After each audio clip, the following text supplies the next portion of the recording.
Gloire à Dieu, frère. Oui, c'est bon? Moi, je l'entends là, j'ai l'impression que c'est bon. Ok. Très bien. Ouvrez vos Bibles, s'il vous plaît, dans l'évangile de Luc.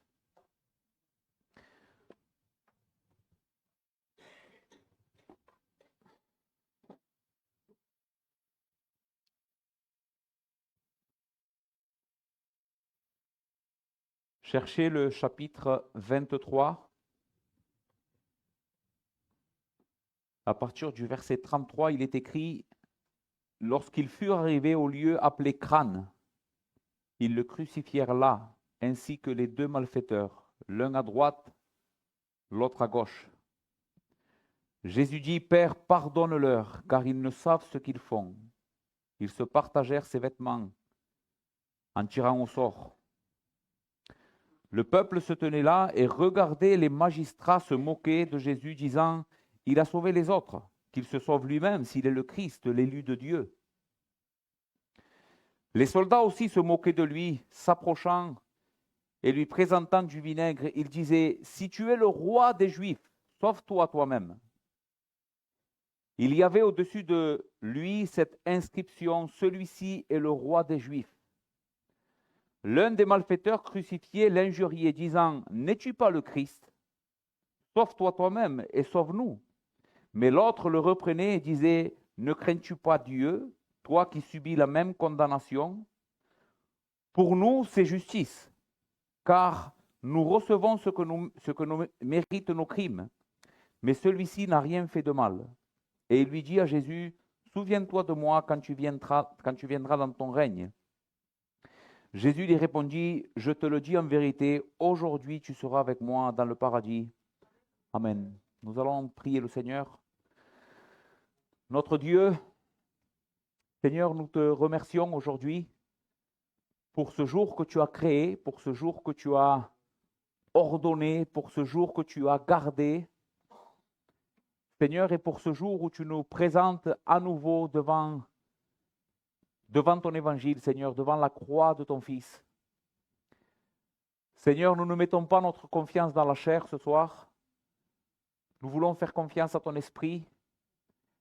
Seigneur, toi-même, tu as fait de promesses dans ta parole. Tu as promis de donner à ton Fils le fruit de l'affliction de son âme. Tu as fait cette promesse à ton Fils que tu attirerais les pécheurs à lui. Seigneur, et je prie ce soir pour que nous puissions nous souvenir de cette promesse. Je prie pour que tu te souviennes de ta miséricorde, que tu nous fasses grâce ce soir, Seigneur. Soutiens celui qui va prêcher, soutiens ceux qui vont écouter.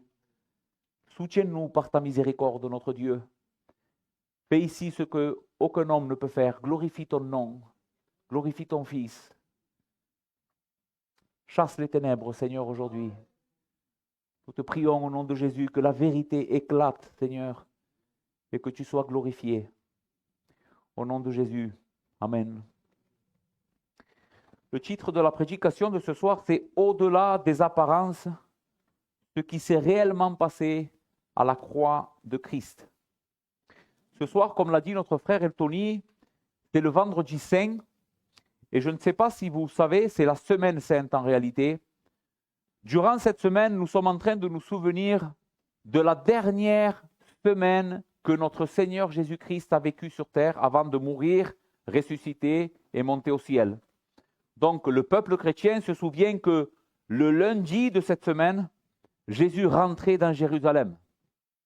Et on appelle le lundi de cette semaine le lundi des rameaux, quand la foule criait « Hosanna, Hosanna au fils de David ». Ensuite, le jeudi, le monde se rappelle que le Seigneur avait pris son dernier repas avec ses disciples. Le vendredi, nous nous souvenons que c'est le vendredi de la Passion, c'est le vendredi où le Seigneur a souffert et il est mort pour nos péchés. Le samedi, nous nous souvenons du tombeau de Christ. Il est mort et il a été enseveli. Et le dimanche, nous nous souvenons de sa résurrection, de sa victoire sur le péché et de sa victoire sur le diable, la mort, et que le Dieu le Père l'a ressuscité. Donc c'est un jour spécial aujourd'hui pour nous souvenir de la croix, n'est-ce pas? Mais la question que je voudrais vous poser ce soir, c'est qu'est-ce qu'il s'est réellement passé à la croix? Beaucoup répondraient à cette question en disant, eh bien, Jésus est mort,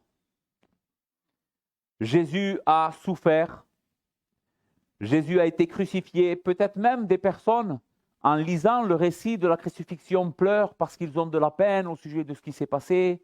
Ils voient que Jésus a été condamné en réalité injustement. Mais cela n'est pas suffisant. Les frères et amis, cela n'est pas suffisant de simplement croire et voir que Jésus est mort à la croix. Des hommes ont été crucifiés. Ce que je viens de vous lire là, par exemple, 2 hommes ont été crucifiés avec Jésus. Des hommes ont souffert. Mais cela ne fait pas de leur mort quelque chose de spécial, n'est-ce pas? Donc, ce n'est pas simplement les souffrances de Jésus et la mort de Jésus qui est la puissance de l'Évangile. Il y a une réponse beaucoup plus profonde, et je dirais même ce soir une réponse dérangeante. À la croix, Jésus n'a pas simplement souffert parce que les hommes l'ont crucifié. Et écoute bien, parce que peut-être, pour toi qui n'as jamais entendu ce type de message, ça va te choquer. À la croix, Jésus a vécu de plein fouet la colère du Dieu Tout-Puissant qui t'était réservé. Voici ce qui fait de la croix et de la mort de Jésus une mort tout à fait particulière, une mort unique. C'est que cet homme à la croix était en train de prendre ton châtiment, mon châtiment, la colère du Dieu Tout-Puissant qui devait s'abattre sur les hommes pécheurs.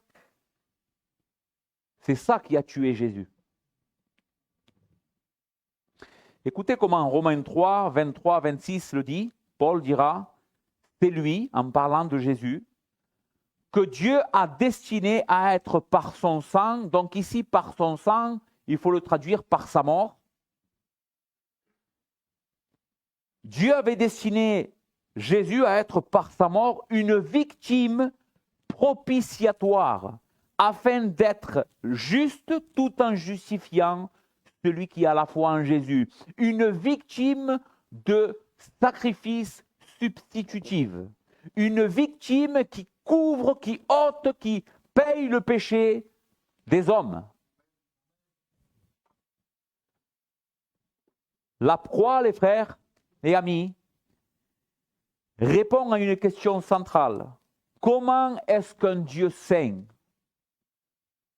peut pardonner et être ami d'hommes coupables?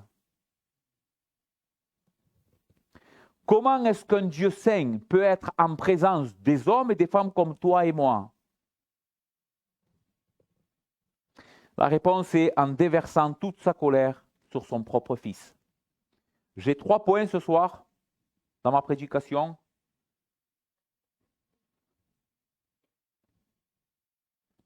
Le premier, c'est à la croix, Christ a été abandonné pour nous. Le deuxième, c'est à la croix, Christ a été frappé pour nous. Le troisième, c'est à la croix, Christ a bu la coupe de la colère de Dieu pour nous. Christ a été abandonné par Dieu pour nous. Les frères, une des manifestations de la colère de Dieu dans les Écritures contre le péché et qui a été manifestée à la croix, c'est que Christ a été abandonné de Dieu à cause de nos péchés. Mon ami, il faut que tu saches que Dieu est moralement parfait, séparé de tout mal. Frères et sœurs, il est impossible à Dieu, comme nous l'avons vu dimanche, d'être dans la présence du péché. C'est impossible.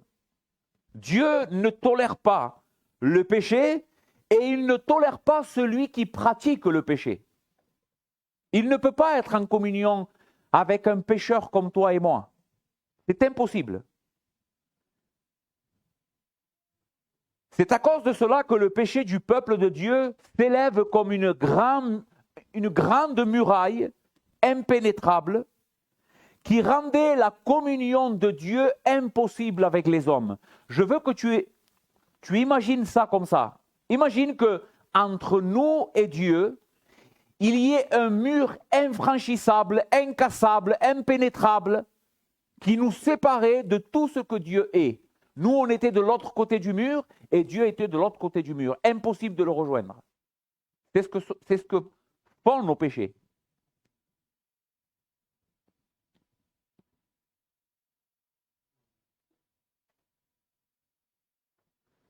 Christ a pris notre place, a pris la culpabilité de nos péchés.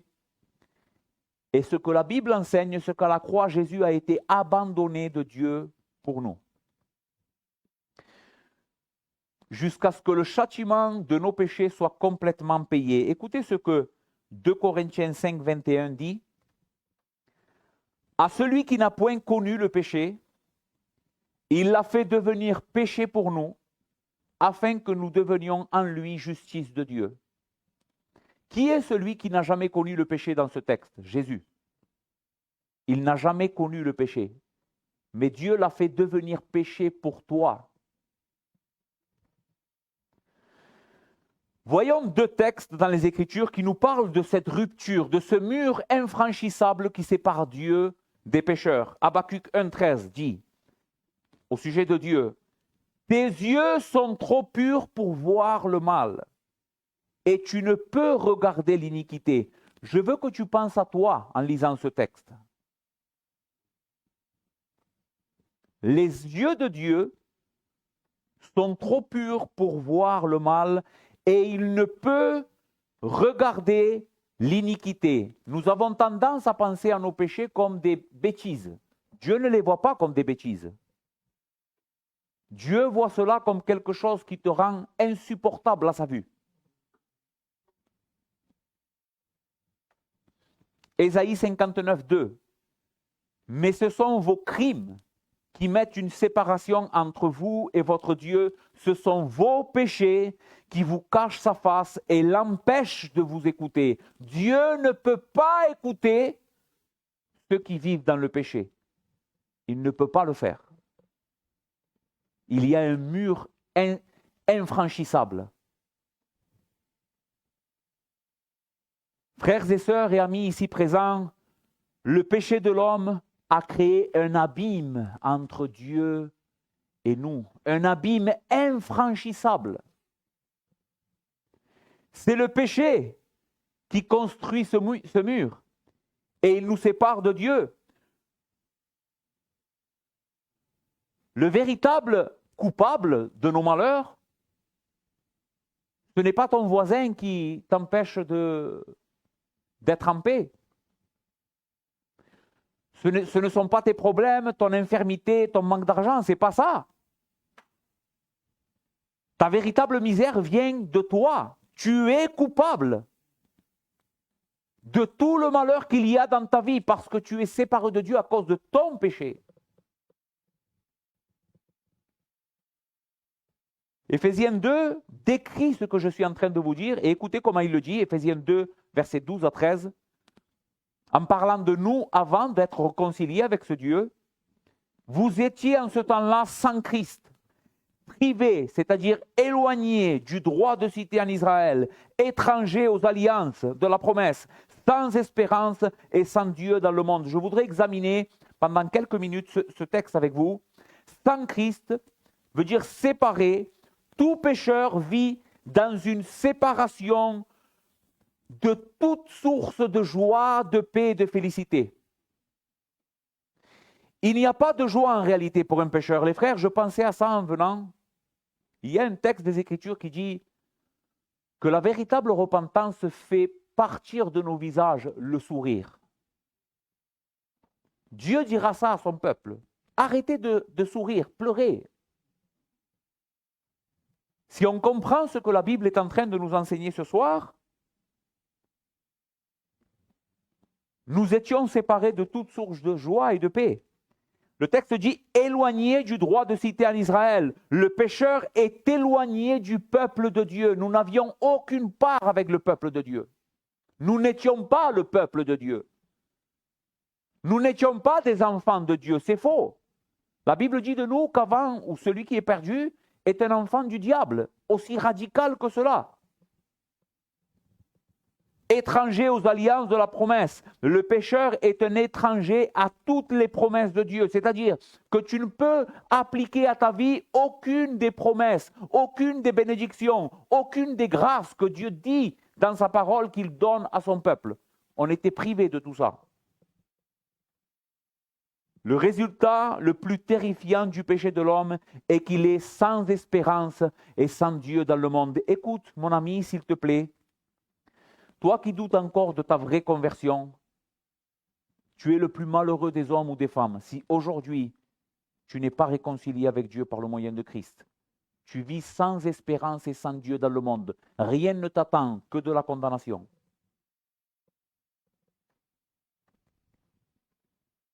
Ceci était notre condition à cause du péché. Derrière ce gigantesque mur impénétrable, éloigné de Dieu. Mais lorsque Christ a été à la croix et que nos péchés lui ont été chargés sur lui, sur ses épaules, pour qu'il les porte à notre place, écoute bien,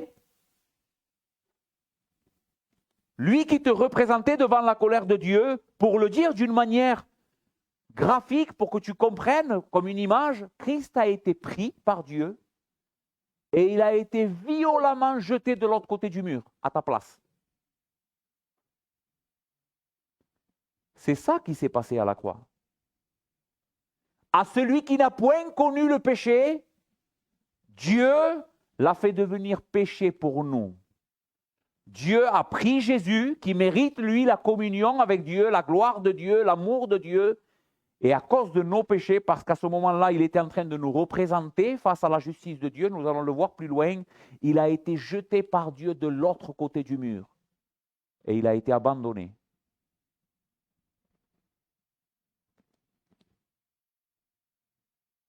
Il a été séparé du bonheur de la vie, de la joie et de la paix. Il est devenu étranger aux promesses de Dieu. Éloigné de la présence glorieuse de son Père. Il est resté sans Dieu, abandonné, sans espérance. Que le péché qui lui était imputé à cause de nous lui soit pardonné.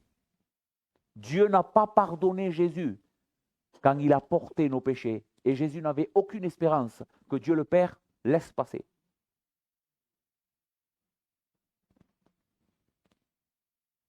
Matthieu 27, 46.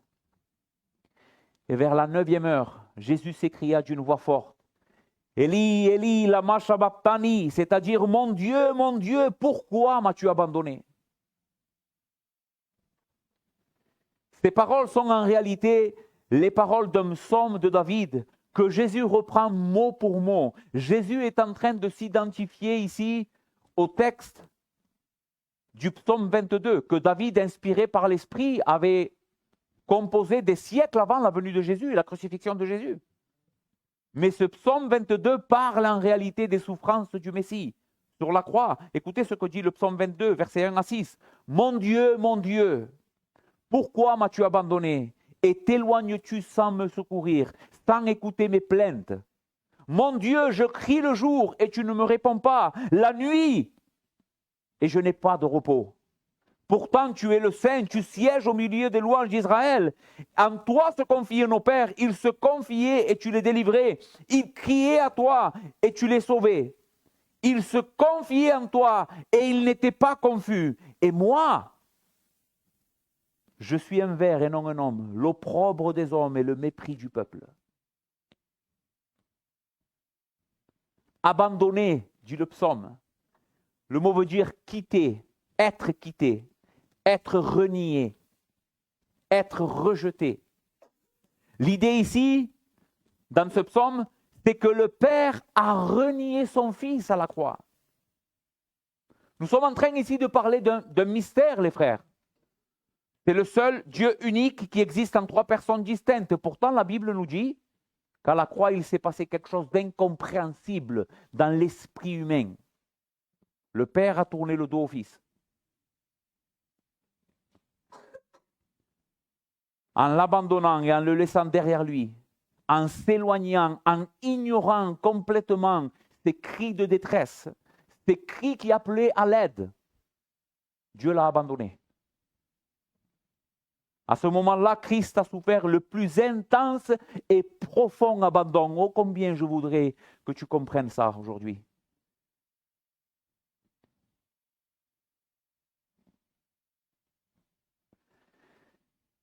As-tu déjà été mordu par le sentiment de solitude qui ravage une âme? Est-ce que tu as déjà été mordu par ce sentiment de détresse, que tu te sens seul, désespoir, angoisse? Cela n'est rien. Écoute, cela n'est rien en comparaison de ce que le Fils de Dieu a subi à la croix pour toi. Une infime goutte dans un océan. C'est ce sentiment que nous, on voudrait mourir à ce moment-là. Christ a expérimenté la mesure complète et totale de l'abandon de Dieu. C'est ce que vont expérimenter les gens qui iront en enfer. Tu ne sais pas ce que c'est être abandonné par Dieu. Tu sais pourquoi? Parce que la Bible parle d'une grâce commune. Tant que tu es de ce côté-ci de l'éternité, Dieu est en train de te donner la vie, l'être, la respiration. Il y a une grâce de Dieu qui est donnée même aux pécheurs. Dieu fait lever son soleil sur les justes et sur les injustes. Mais vient un moment où Dieu va jeter en enfer les pécheurs. Et ce jour-là, tu seras complètement séparé de tout ce que Dieu est. C'est ce que Jésus a expérimenté. L'abandon total. Mon Dieu, pourquoi m'as-tu abandonné? Et t'éloignes-tu sans me secourir, sans écouter mes plaintes? Sans écouter mes plaintes. Le mot plainte ici, en hébreu, c'est rugissement. Jésus est en train de dire, je suis en train de pousser des cris sur la croix pour que tu viennes me secourir. Le cri d'angoisse de Jésus sur la croix a éclaté tel un terrible gémissement d'une bête féroce, d'un animal qui est en détresse complète et qui crie. C'est ce que le texte de David est en train de nous dire. Son intense recherche du Père était infatigable. Sa lamentation incessante, son angoisse sans mesure. Mais les cieux sont restés de bronze au-dessus de sa tête. Pas une seule réponse. Même pas un peu de soulagement de la part du Père. Pas un seul moment où il puisse respirer. Pas un seul moment. Il n'a pas de réponse de son Père, seulement un effrayant silence et l'absence totale de sa faveur. Christ est traité comme un pécheur à la croix. Le texte dit pourtant, le psalmiste et Jésus dans la voix du psalmiste dit, pourtant tu es le Saint. Tu sièges au milieu des louanges d'Israël. Au milieu de sa souffrance sans mesure, Christ déclare sa ferme confiance dans la sainteté, dans la justice de Dieu. Il n'est pas en train de remettre en cause la manière, pourquoi Dieu le traite de cette manière. Il reconnaît que Dieu est saint. Il reconnaît que Dieu est juste. Il reconnaît que Dieu secourt son peuple. Jésus le sait. Ce qu'il est en train d'expérimenter n'était autre que la justice que méritaient nos péchés, notre transgression. Ton petit mensonge du samedi, la colère que tu as dans ton cœur contre ton épouse, contre ton mari, contre ton frère, ce petit péché plaisir que personne ne sait que tu commets, eh bien Jésus sait que tout ce qu'il est en train d'expérimenter là, c'est à cause de tout ça. C'est la justice de Dieu contre cela.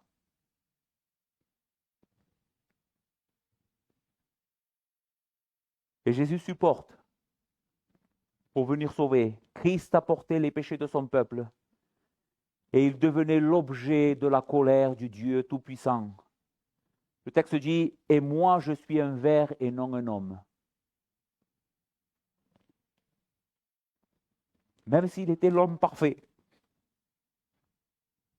Même si nous avons dit dans 2 Corinthiens 5, 21, Paul dit « En celui qui n'a point connu le péché, il n'y a pas eu de fils de l'homme plus beau que lui. » Il est le plus beau des fils de l'Orient. Il est magnifique en sainteté, en justice, en amour. Mais là, il est devenu un ver et non un homme. Il est l'agneau sans tache. Il est devenu le serpent qui est élevé dans le désert, comme Moïse, un objet de malédiction. Ainsi, celui-ci est le premier aspect de la véritable signification de la croix. Qu'est-ce qui s'est passé véritablement à la croix? Christ a été abandonné pour nous. Dieu l'éjecte par-dessus ce mur infranchissable qui nous sépare à cause de nos péchés. Le Père lui tourne le dos, il l'abandonne, il le méprise, il ne répond pas à son appel. Il ferme ses oreilles. Cet abandon est une flèche aiguë, écoute ça, qui a transpercé le cœur du Fils. Imagine ce que le Fils a dû expérimenter à ce moment-là. C'est une blessure mortelle à son cœur. Ce qui nous amène à notre deuxième aspect pour comprendre la colère de Dieu et ce qui s'est passé à la croix. À la croix, Christ a été frappé pour nous. Le fait que Christ souffre la colère de Dieu, cela signifie plus que l'abandon. Ceci est déjà terrible, n'est-ce pas? Mais c'est seulement le premier aspect de la croix, ou de ce qui s'est réellement passé à la croix. Le Fils sait que désormais son Père qui s'éloigne sans le secourir, nous l'avons vu dans le psaume 22, mais pas simplement il voit le Père s'éloigner, écoute. Le Père l'abandonne et le laisse. Mais où va le Père? Où est-ce qu'il va? Il va prendre l'épée divine de sa justice et il va revenir, embrasé de colère, pour le frapper. La loi a été violée, le châtiment divin devait être mesuré avec parfaite justice. Tout crime commis doit recevoir la juste norme de la colère de Dieu. Pour que l'équilibre de la balance de la justice de Dieu soit rééquilibré. Vous savez qu'est-ce que c'est le symbole de la justice ici en France? Vous savez ce que c'est? C'est une balance. Pourquoi c'est une balance, le symbole de la justice? Pas qu'en France, mais en plusieurs pays. Vous savez pourquoi? Parce que fait la justice? Quand le mal fait peser la balance de l'autre côté, eh bien, la justice vient pour rééquilibrer la chose.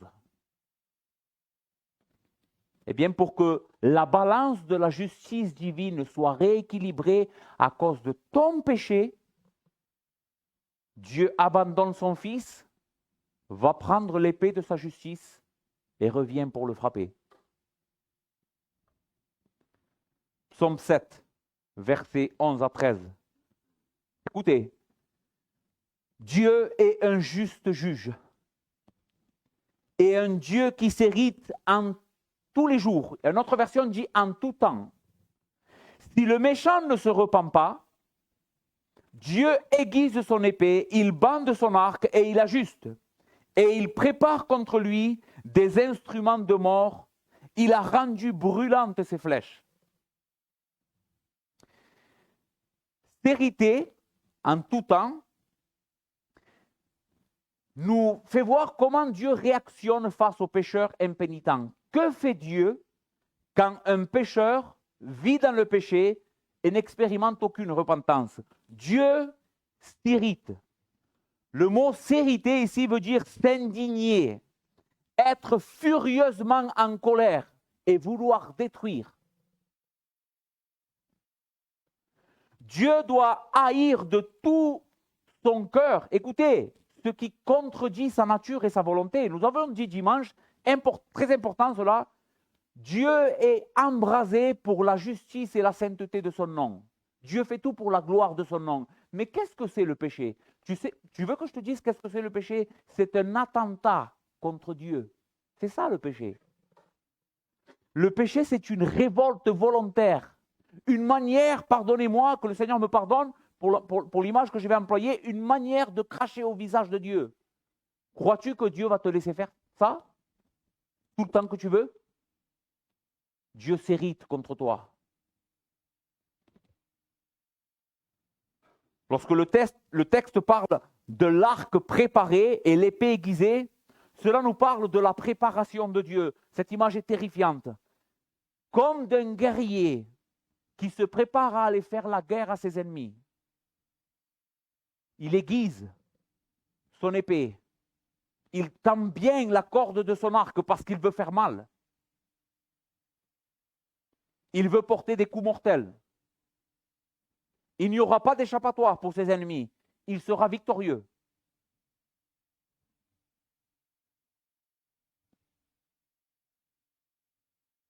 Qu'est-ce qui empêche Dieu aujourd'hui d'exercer cette vengeance contre toi? T'es-tu posé déjà cette question? Toi, jeune garçon ou jeune fille qui écoute constamment l'évangile et qui ne te convertis pas, tu ne donnes pas ta vie au Seigneur, tu n'es pas... Ce soir, il faut que tu prennes une décision. Hein? Qu'est-ce qui empêche Dieu de venir te faire la guerre immédiatement maintenant? Tu sais ce qui l'empêche? Sa patience.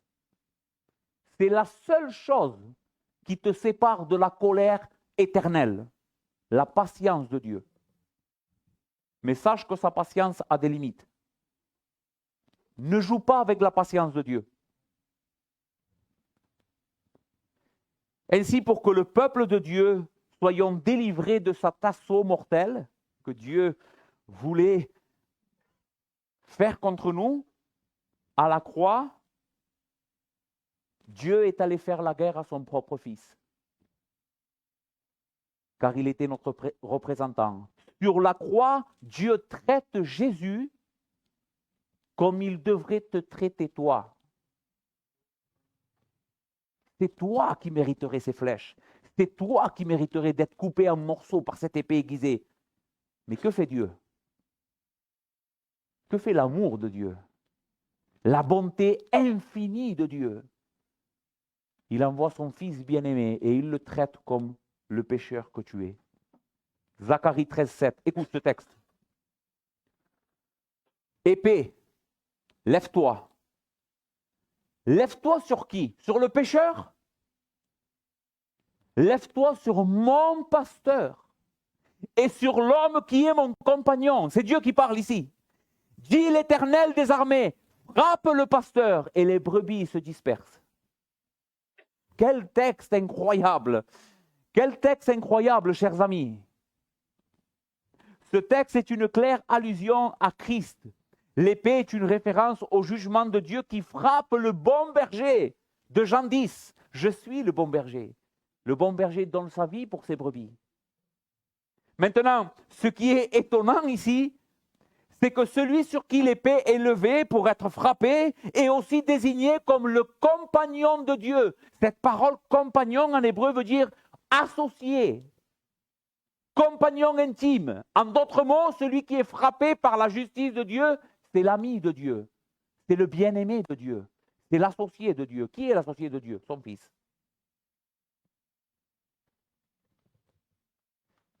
Ce fut le Père qui appelle son épée pour qu'elle frappe le Fils éternel égal à lui. Dans Ésaïe 53, nous trouvons une représentation graphique. Presque c'est une image, Ésaïe 53, de ce qui s'est passé à la croix et des souffrances de Christ. Écoutez ce que dit Ésaïe 53, versets 1 à 4. Qui a cru à ce qui nous était annoncé? Qui a reconnu le bras de l'Éternel? Ici, le bras de l'Éternel, dans le texte, c'est le Messie. Il est le bras de l'Éternel, tu sais pourquoi? Parce qu'il est la force de l'Éternel. Il est celui par qui l'Éternel fait les choses. Au commencement était la parole, et la parole était avec Dieu, et la parole était Dieu. Tout a été fait par lui. C'est pour ça qu'il est le bras de l'Éternel. Il s'est élevé devant lui comme une faible plante, comme un rejeton qui sert d'une terre desséchée. Il n'avait ni beauté ni éclat pour attirer nos regards, et son aspect n'avait rien pour nous plaire. C'est pour ça qu'on ne l'a pas reconnu. Parce qu'à nos yeux, cet homme-là n'avait rien d'attirant, tellement nos yeux étaient fermés à la beauté, tellement on est loin de ce que Dieu. On n'a pas reconnu le Fils de Dieu quand il est venu. Mais écoutez, méprisé et abandonné des hommes, homme de douleur et habitué à la souffrance, semblable à celui dont on détourne le visage, nous l'avons dédaigné, nous n'avons fait de lui aucun cas. Cependant, ce sont nos souffrances qu'il a portées, c'est de nos douleurs qu'il s'est chargé, et nous l'avons considéré comme puni, frappé de Dieu et humilié. Puni, être abattu, être maltraité, être frappé, être jeté à terre.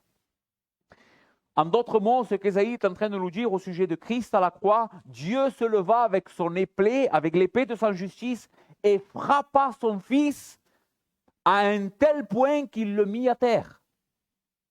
Il le frappa violemment à cause de nos péchés. Parce qu'à ce moment-là, Jésus était en train d'être ton substitut. Humilié, dit le texte d'Ésaïe 53. Qu'est-ce que veut dire cette parole humilié? C'est être opprimé, être affligé. Dieu a opprimé son Fils. Il l'a affligé.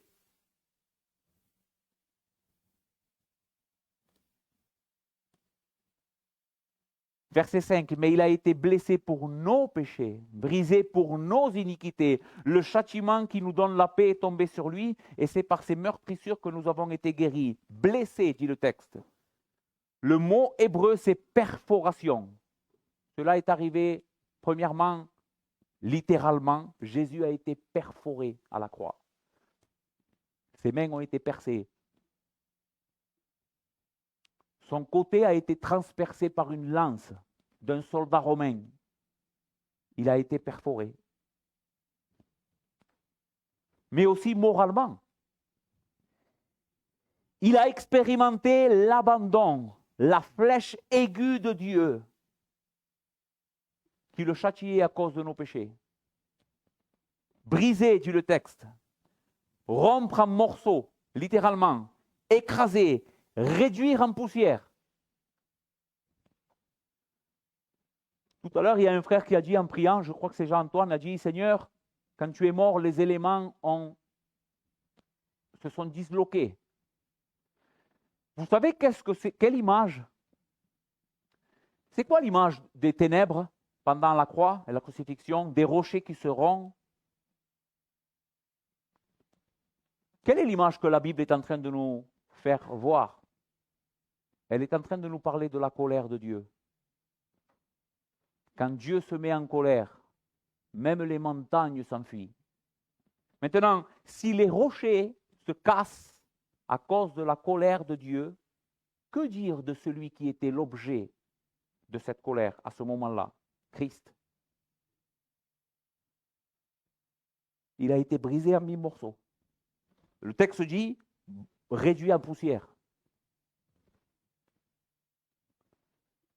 Châtiment, discipline, correction. Le châtiment que Christ a reçu à la croix n'est pas le châtiment d'un père qui corrige son enfant. Non, c'est le châtiment d'une punition, de vengeance d'un juge contre un criminel. C'est ce type de châtiment que Jésus a souffert. Meurtrissure, contusion, due à une flagellation. Christ a pris notre place et a été flagellé de plein fouet par la colère divine. Mes frères, nous ne pourrons pas comprendre. Jamais on pourra bien comprendre ce qui s'est passé à la croix. Même si on fait 300 études comme celle-là ce soir, pendant tous les jours de notre vie, qu'on continue à étudier la croix de Jésus, jamais on n'arrivera même pas à en sonder 1% de ce que Christ a fait pour nous. Maintenant, on ne pourrait pas comprendre réellement, et j'en suis à la fin, ce qui s'est passé à la croix. Nous avons vu que Jésus a été abandonné. Nous avons vu que Jésus a été frappé. Mais on ne peut pas comprendre ce qui s'est passé à la croix si on ne va pas un peu au jardin de Gethsémani. Il faut y aller. Ce qui m'amène à mon troisième point. À la croix, Christ a bu la coupe de la colère de Dieu.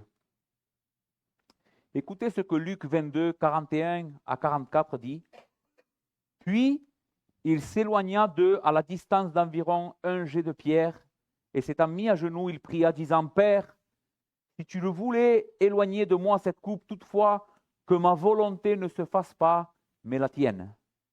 Alors un ange lui apparut du ciel pour le fortifier, étant en agonie, Jésus étant en agonie, il priait plus instamment, et sa sueur devint comme des grumeaux de sang qui tombaient à terre. Quelle a été, posons-nous cette question ce soir, quelle a été la chose tant horrible qui a mis l'âme du Sauveur dans cet tel état? Qu'est-ce qu'il a vu dans cette coupe?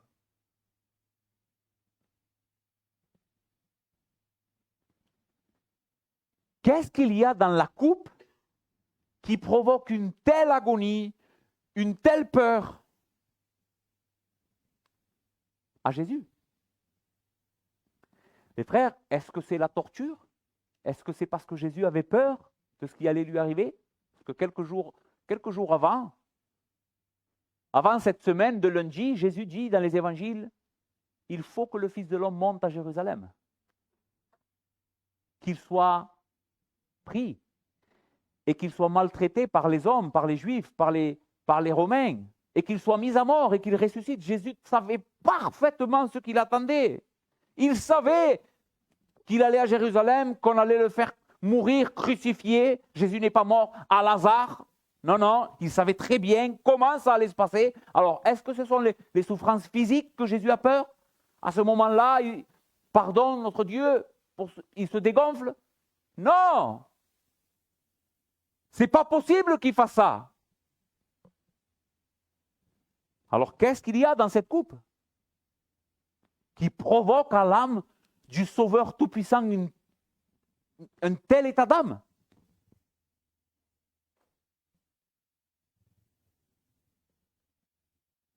C'est la colère du Dieu Tout-Puissant qu'il voit. Voici ce qui a bouleversé l'âme de notre Sauveur. Écoutez le psaume 11, versets 5 à 6. L'Éternel sonde le juste. Il hait le méchant et celui qui se plaît à la violence. Il fait pleuvoir sur les méchants des charbons de feu et de soufre. Un vent brûlant, c'est le calice, c'est la coupe, c'est ce que veut dire la parole calice, qu'ils ont en partage. Ce texte illustre la tempête et l'ouragan de feu qui tombera sur les impies lorsque notre Dieu reviendra en gloire. Cela nous montre avec quel déchaînement de violence et d'intensité de la colère de Dieu qui s'abattra sur le pécheur et la douleur qui lui sera infligée. C'est la coupe que le pécheur doit boire, cette douleur et ce châtiment. Elle est représentée par une coupe qui est dans la main de l'Éternel. C'est une coupe qui fut présentée à Jésus à Gethsémani. C'est cela qui a été montré à Jésus à Gethsémani. La coupe de la colère du Dieu Tout-Puissant. Écoutez ce qu'un homme de Dieu, Jonathan Edwards, dira à ce sujet. À ce moment-là, il put apercevoir la fournaise de la colère de Dieu dans laquelle il allait être jeté. Il fut amené à la bouche de la fournaise pour voir ce qu'il attendait. Et le bout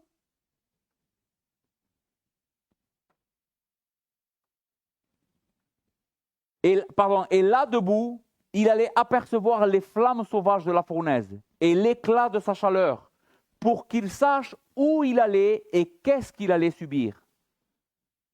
Mes frères, si Jésus va à la croix sans que Dieu lui montre ce qu'il va devoir souffrir pour toi, C'est une escroquerie. Jésus doit être... Regarde, je vais te donner un exemple pour que tu comprennes ce que je dis.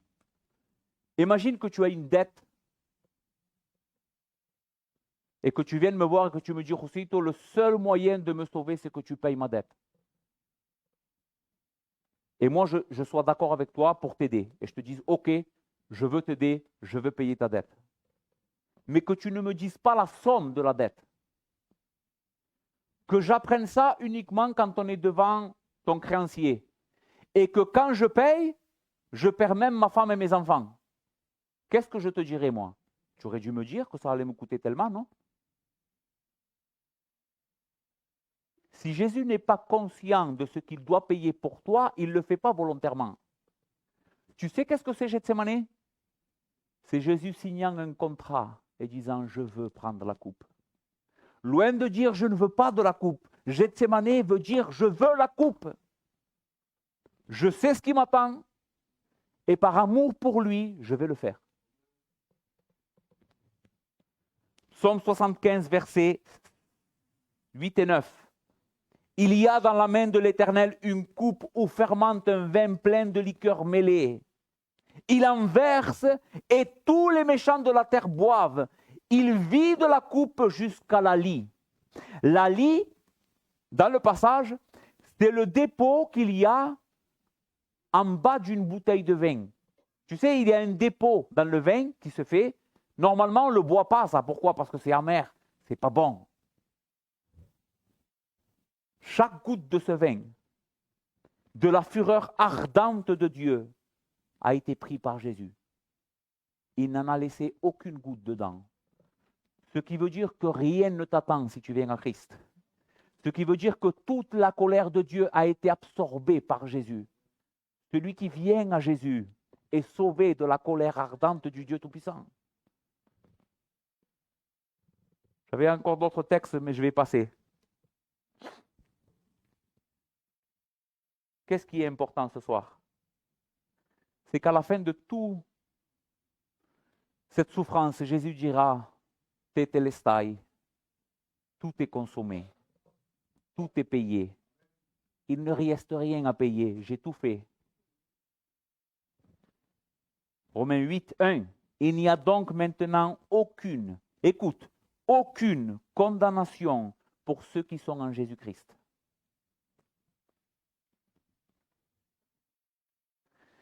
Tu sais quel est l'endroit le plus sûr lors d'un incendie? Où est l'endroit le plus sûr lors d'un incendie?